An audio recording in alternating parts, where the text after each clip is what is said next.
정의란 무엇인가? 식상함을 무릅쓰고 너무나도 유명한 이 책을 압축하기로 결정한 이유는 너무나도 바빠서 혹은 귀찮아서 400페이지에 달하는 이 책을 건드릴 엄두도 못 내본 의외로 너무나도 많은 사람들을 위해서이다. 이 두꺼운 책을 쉽고 재밌게 순삭할 수 있는 영상이지만 이미 이 책을 읽어본 사람들은 절대 보지 말고 뒤로 가기 버튼을 누르길 바란다. 당신은 정의를 어떻게 정의하는가? 당신의 정의에 대해 생각해본 적이 있는가? 해본 적이 없다고? 과연 그럴까? 어린 시절 겨우 설득에 성공해 동생의 세뱃돈을 당신이 만든 수제 딱지와 교환하려는 순간 엄마의 개입으로 모든 것이 무산되었을 때 아마 당신은 이건 옳지 않아 라고 생각했을 것이다. 학교에서 컨닝을 한 친구가 열심히 공부한 나보다 점수가 잘 나왔을 때 당신은 이건 불공평해 라고 생각했을 것이다. 이렇게 우리는 각자 나름대로의 무엇이 옳은가에 대한 원칙을 가지고 판단을 내리며 삶을 살아가고 있다. 하지만 왜 당신이 어떤 것이 옳고 어떤 것을 그르다고 이해하고 판단하는지 생각해본 적이 있는가? 우리가 정의를 이해하는 방식을 세계의 가상세계를 통해 알아보자. 얼마 전에 지나간 태풍 솔릭을 기억하는가? 이 태풍이 가상의 도시 정의군을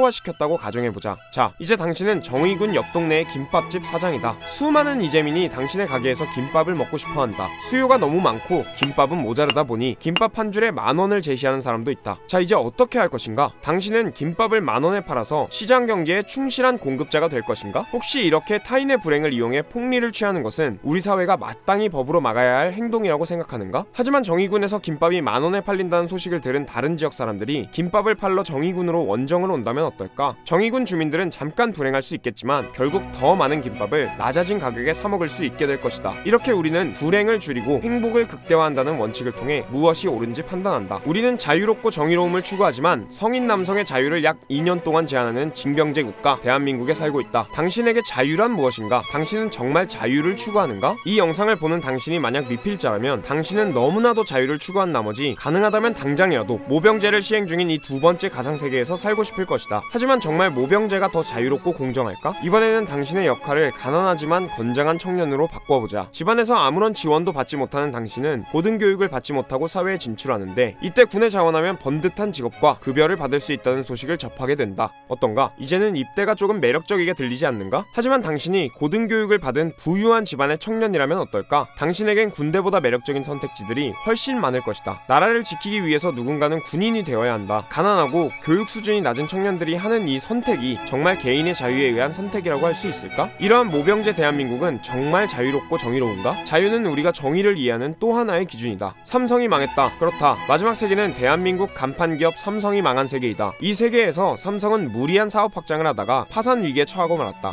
이때 우리 정부가 개입한다. 삼성이 망하면 대한민국 경제 전반이 흔들릴 테니 이 위기에서 벗어날 수 있게 구제금융을 지원하기로. 물론 이 구제금융은 당신과 나 우리 모두가 피땀 흘려 납부한 세금 그 자체이다. 분노가 치밀어 오르는가? 아직 끝나지 않았다. 구제금융으로 겨우 파산을 면한 삼성은 어려운 시기에 열심히 일한 임직원들에게 보너스를 지급한단다. 어떤가? 정말 피가 거꾸로 솟는 상황이 아닌가? 잠깐 화를 가라앉히고 왜 이 상황에 분노하게 되는지 되짚어보자. 이 세계에서 삼성은 욕심을 부리다 망한 실패자들이다. 이들의 실패를 당신의 소중한 세금으로 보상하고 그것도 모자라 실패의 주역들이 성과급 잔치를 벌였으니 빡치지 않을 수가 있겠는가? 삼성이 망한 세계에서도 우리가 살아가는 세상에서도 실패는 보상받아 마땅한 미덕이 전혀 아니다. 이렇게 우리는 미덕이라는 잣대로 정의를 이해한다. 행복, 자유, 미덕, 정의를 이해하는 세 가지 방식들 중 당신의 방식은 무엇인가? 당신의 정의를 정의하기 위해서는 이렇게 가상의 세계에 당신의 방식과 원칙을 적용해보고 판단하고 수정하는 것을 반복해야 한다. 하지만 혼자서 공상만 하다 보면 편견에 빠질 수 있지 않냐고? 그래서 준비했다. 이미 이 짓을 수없이 반복했던 쟁쟁한 정치 철학자들의 의견을 들어보자.